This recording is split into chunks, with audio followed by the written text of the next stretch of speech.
Биздин балдар атайы сизге деген белек кылабыз деп specially prepared this for you. спецзаказ менен жасаптыр. Specially made only for you. This is a good memory to you. Колго жасалат баары. This is all handmade Өрүктөн жасалат. from the peach tree. It's made. Адам кооз экен, үндөрү жакшылык экен. Баардык кыргыздын ырларына күүсү ошо туш келет ошо. It's good for all kinds Любой of ырды тайп. folklores. Any Kyrgyz song can. Адамдар жөнөкөй дагы экен. Ана көп түрдүү ар түрдүү үндөр чыгаса болчу да экен. Андан соң экен. Убагында ата-бабаларыбыз муну ичегиден, текен ичегиден жасашы азыр болсо, мындай Койдун ичегиден жасалат. So in ancient times, our ancestors used to make it from the intestines of the sheep or other herd.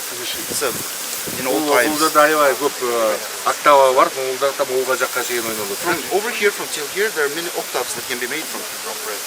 Congratulations. Куттуктайм барыңарды. Thank you very much. Барыңарга чоң рахмат. Very beautiful. Абдан сонун ойнодуңар. Жакшы ойнодуңар. And you play wonderful. Абдан сонун ойнодуңар. Рахмат силерге. Thanks, sir.